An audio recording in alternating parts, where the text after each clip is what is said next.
Assalamualaikum warahmatullahi wabarakatuh. Perkenalkan, saya Dwi Distira dengan NIM 1581918.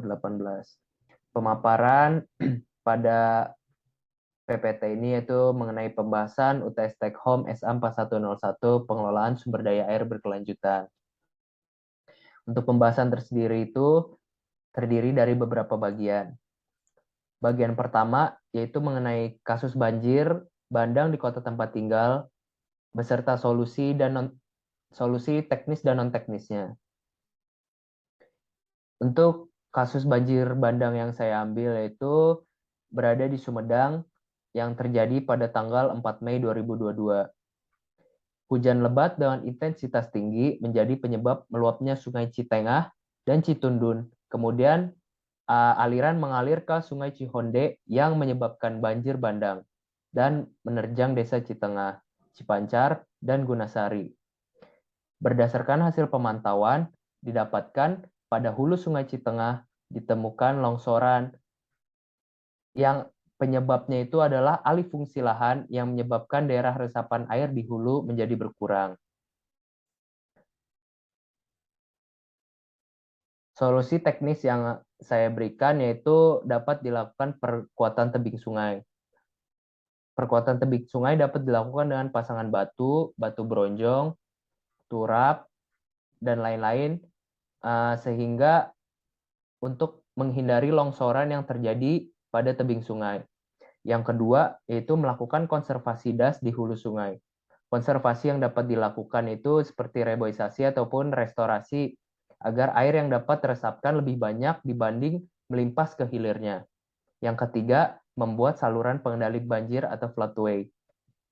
Floodway ini berfungsi mengalirkan debit banjir pada waktu banjir, sehingga debit banjir pada alur sungai lama akan berkurang dan akan menurunkan tingkat resiko banjir. Nah, kan pada umumnya alur sungai lama itu melewati pemukiman, sehingga rawan banjir. Dan untuk pembebasan lahan di sekitar alur sungai lama itu akan mahal dan sulit. Solusi non-teknis yang saya ajukan itu seperti pertama, melakukan tindakan dan pengawasan yang tegas terkait perusakan lingkungan hijau. Yang kedua, larangan serta sanksi untuk pembuang sampah sembarangan. Yang ketiga, penyuluhan terkait kegiatan menjaga daerah resapan air. Nah, bagian kedua itu mengenai perencanaan dan pengelolaan SDA di Indonesia 25 tahun yang akan datang dengan metode future search, analisis SWOT, dan skala prioritas dengan pembobotan. Apa itu future search? Nah, future search itu adalah proses yang diadakan dalam sebuah pertemuan untuk menggali nilai, gagasan inovatif, komitmen, dan dukungan pemangku kepentingan dari suatu isu atau program. Dalam prosesnya ini dibagi dalam 5 tahap, yaitu meninjau masa lalu, yaitu seperti pengulasaan sejarah, terjadinya masalah-masalah yang terjadi pada masa lampau sebagai pembelajaran untuk kedepannya. Yang kedua, menggali masa kini, yaitu membuat perencanaan untuk menghindari permasalahan yang terjadi pada masa lalu dan siap dalam menghadapi permasalahan yang akan datang. Yang ketiga, mewujudkan skenario yang ideal untuk masa depan, yaitu menciptakan skenario dari hasil perencanaan yang telah disusun dan dirancang. Yang keempat, mencari landasan kebersamaan atau the common ground, yaitu mencari gagasan-gagasan yang telah disetujui banyak pihak. Yang kelima, membuat rencana aksi atau action plan, yaitu inovasi dari hasil gagasan yang dibuat seperti pembuatan program atau suatu kegiatan. Nah, perencanaan dan pengelolaan sumber daya di Indonesia 25 tahun yang akan datang dengan menggunakan future search ini, apabila ditinjau dari masa lalu, memang di Indonesia sejak dahulu permasalahan terkait air telah ada, yaitu seperti banjir yang disebabkan oleh salah satunya itu adalah pembangunan tata kota yang tidak baik, seperti di Jakarta ataupun daerah lain. Dan juga teknologi untuk mengatasinya juga tidak baik, karena kurangnya inovasi untuk membuat pengelolaan sumber daya air yang baik. Untuk peninjauan masa kini, permasalahan terkait sumber daya air di Indonesia menjadi sangat beragam, seperti banyaknya pencemaran air, kekurangan air bersih, hilangnya daerah resapan air akibat perubahan tata guna lahan, yang juga dapat menyebabkan longsor, dan banjir. Nah, untuk menghindari hal tersebut, maka harus ada upaya yang dilakukan, seperti misalkan membuat bangun pengendali banjir, yang kedua menyelenggarakan program pelestarian fungsi resapan air dan daerah tangkapan air, yang ketiga perlindungan sumber air dalam hubungannya dengan kegiatan pembangunan dan pemanfaatan lahan pada sumber air, yang keempat membangun tata kota yang lebih baik, dan yang kelima pemantauan dan pengendalian kualitas air pada sumber air. Untuk skenario yang ideal pada masa depan, terkait perencanaan pengelolaan sumber daya di Indonesia, yaitu terpenuhinya salah satu poin dari Sustainable Development Goals, yaitu memastikan masyarakat secara keseluruhan mendapatkan air bersih dan sanitasi yang baik. Dan juga di Indonesia dapat berkurang daerah yang terdampak banjir, serta sistem drainase yang lebih baik dengan menerapkan sustainable drainage system, yaitu sistem drainase yang meresapkan terlebih dahulu air yang ada di kawasan pemukiman sebelum dibuang ke aliran sungai. Dan juga mungkin dapat dilakukan tindakan pengawasan yang ketat terhadap perubahan tata guna lahan. Untuk yang keempat, the common ground atau landasan kebersamaan ini itu kesepakatan untuk perencanaan di pengelolaan sumber daya Indonesia, seperti masyarakat itu tidak kekurangan air bersih dan sanitasi yang layak, dan berkurangnya daerah yang terdampak banjir akibat dibangunnya bangunan pengendali banjir ataupun daerah resapan air semakin baik, dan juga penerapan sustainable drainage system. Nah, dari peninjauan keempat tersebut dapat dilakukan action plan, yaitu rencana aksi. Di sini saya membuat rencana aksi seperti membuat suatu bendungan yang fungsinya itu banyak, seperti untuk kebutuhan air baku, irigasi, ataupun PLTA. Yang kedua ini pengembalian fungsi sempadan sungai. Karena fungsi sempadan sungai di Indonesia ini menjadi kurang baik karena sudah ditempati oleh banyak-banyak perumahan atau rumah-rumah di sekitar sungai. Yang ketiga, melakukan reboisasi ataupun restorasi di daerah hulunya. Yang keempat itu pembuatan tanggul sungai untuk mencegah terjadinya gerusan ataupun erosi yang dapat menjadi longsoran dan menyebabkan banjir bandang juga.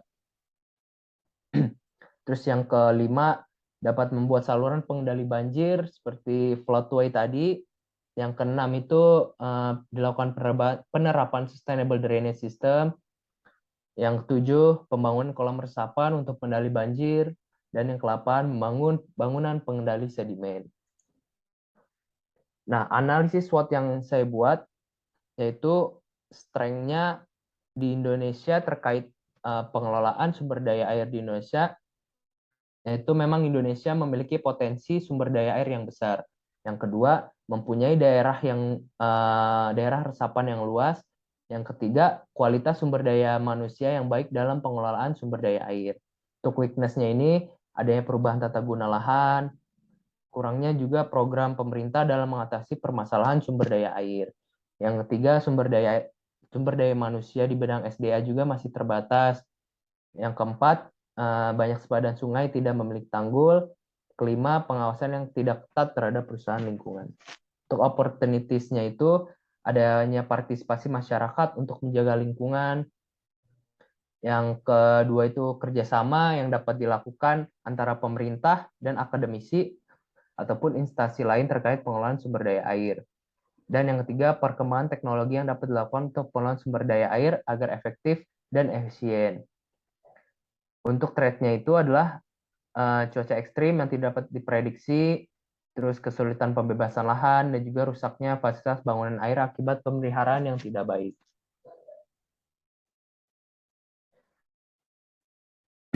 Nah, dari action plan atau program-program yang telah saya buat tadi, maka dapat dilakukan skala prioritas pembobotan. Nah, penentuan skala prioritas ini digunakan dengan metode AHP, Analytical Hierarchy Process. Dengan penentuan program dari hasil action plan, Penentuan kriteria untuk pembobotan didasarkan atas pengelolaan sumber daya air dengan memperhatikan keberlanjutan generasi mendatang terkait mengatasi permasalahan air. Nah, untuk program-programnya dapat dilihat seperti yang ditampilkan, dan kemudian dilakukan perhitungan bobot dengan menggunakan AHP, dan dapat dihasilkan di sini bobot yang paling tinggi ataupun skala prioritas yang paling penting itu program mengenai Sustainable Drainage System, yang kemudian prioritas keduanya adalah reboisasi atau restorasi, terus juga saluran pengendali banjir, pengembalian fungsi sepadan sungai, membuat bendungan, pembangunan kolam resapan, pembuatan tanggul sungai, dan membuat bangunan pengendali sedimen. Nah, bagian ketiga yaitu saya mengajak untuk kita sebagai manusia untuk tidak melakukan korupsi atau tindakan koruptif. Mengapa? Karena korupsi ini merupakan tindakan yang dilakukan hanya untuk kesenangan sendiri dan juga mengambil hak dari orang lain. Hal tersebut sangat melanggar terhadap ketentuan dalam negara dan agama. Nah, gimana agar kita tidak agar dapat terhindar dari perilaku koruptif, yaitu selalu mengembangkan 3 sifat ini. Yang pertama adalah jujur. Seorang yang memiliki nilai kejujuran di hatinya tidak akan pernah korupsi, karena selalu berpegang pada prinsip yang diyakininya benar dengan aturan yang berlaku. Contoh kecilnya itu seperti tindakan berani melapor dan menegur terkait ada kecurangan merupakan salah satu hal yang dapat menumbuhkan sifat kejujuran. Yang kedua ada sifat tanggung jawab, yaitu mengakui kesalahan yang dilakukan dan dapat memperbaiki kesalahan tersebut agar tidak terulang. Nah, perilaku kecil seperti menepati janji ataupun mengambil suatu barang dan menaruhnya kembali ke suatu tempat semula merupakan salah satu hal yang dapat menumbuhkan sifat tanggung jawab. Yang ketiga adalah disiplin, yaitu kebiasaan yang konsisten dilakukan terhadap segala bentuk peraturan tata tertib yang berlaku. Nah, dari ketiga sifat ini harus dikembangkan agar sifat-sifat lain seperti adil, berani, peduli, kerja keras, mandiri, ataupun sederhana juga dapat tumbuh agar dapat memperkuat sifat-sifat agar terhindar dari perilaku koruptif. Perilaku koruptif ini sangatlah berbahaya karena dampak yang ditimbulkan besar. Apabila suatu infrastruktur dalam pembangunannya terjadi perilaku koruptif di dalamnya, maka infrastruktur tersebut tidak akan bertahan lama dan hanya akan mengakibatkan bencana baru bagi keselamatan seseorang, misalkan seperti kegagalan infrastruktur. Bagian keempat di sini adalah moto diri dan CV tentang diri saya.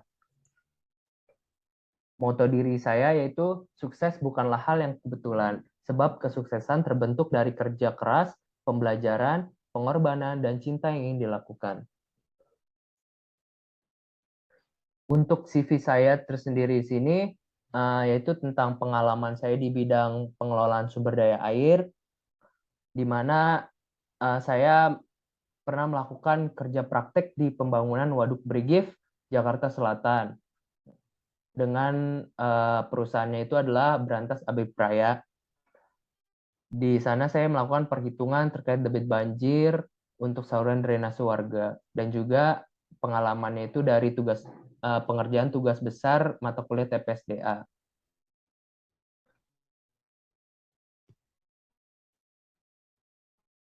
Nah, bagian selanjutnya yang kelima yaitu tentang perencanaan praktek integritas diri di bidang PSDA. Perencanaan praktek integritas yang saya buat untuk menumbuhkan sifat integritas diri saya itu di sini ada beberapa poin, yaitu yang pertama itu tanggung jawab dalam merencanakan suatu desain bangunan air. Yang kedua, mengambil keputusan berdasarkan hasil desain perencanaan. Yang ketiga, selalu berkomunikasi ketika perencanaan tidak sesuai dengan pelaksanaan pembangunan. Yang keempat, menghemat penggunaan air dengan menggunakan secukupnya. Hal ini merupakan hal yang kecil namun sangat berdampak besar. Yang kelima, tidak membuang sampah sembarangan ke badan air karena dapat mengganggu sistem pengelolaan air yang ada di badan air.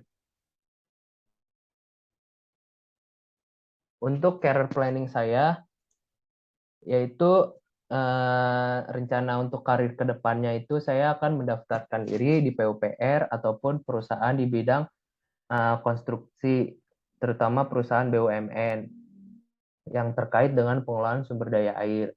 Nah, namun ada alternatif yang dapat saya lakukan seperti menjadi konsultan pribadi. Namun menurut saya menjadi konsultan pribadi itu harus memiliki pengalaman yang banyak, sehingga menurut saya itu harus melanjutkan pendidikan S2 atau profesi agar pemahaman yang dapat lebih baik, serta juga harus banyak mendapatkan pengalaman langsung terkait desain perencanaan suatu proyek. Nah, bagian ketujuh di sini adalah permasalahan drainase dan sampah di Gede Bage. Saat saya datang ke Gede Bage, permasalahannya memang terkait dengan sampah dan drainase yang buruk. Dapat dilihat dari yang ditampilkan bahwa sampah-sampah memenuhi di setiap pinggiran jalan, dan juga drainase yang buruk dengan hujan dengan intensitas yang kecil saja dapat menggenangi daerah di kawasan Gede Bage tersebut. Berdasarkan pendapat warga bahwa di daerah kawasan Gede Bage ini memang pengelolaan sampahnya itu tidak baik, seperti tidak ada yang ataupun pengangkutan sampah yang tidak secara berkala sehingga terjadi penumpukan, dan juga suka terjadi banjir yang sangat tinggi, yaitu sekitar pinggang tingginya itu bisa sampai ke pinggang orang dewasa. Dan juga saya mengamati situ 1 ITB dan situ 2 ITB. Di sana terdapat bangunan-bangunan air yang dapat digunakan sebagai kebutuhan air baku di ITB Jatinangor.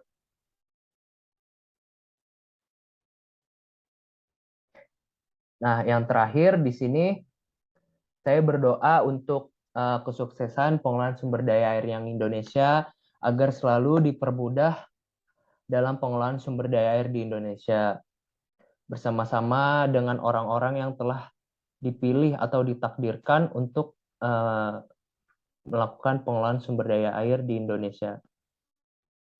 Dan juga dijauhkan dari segala penyakit ataupun kerusakan yang membuat manusia menjadi hilang akan harga dirinya, seperti perilaku koruptif.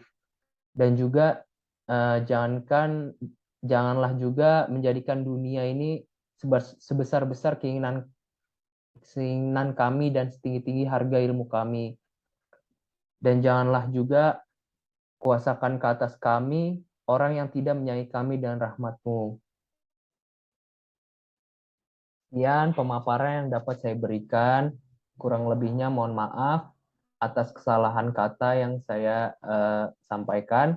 Wassalamualaikum warahmatullahi wabarakatuh.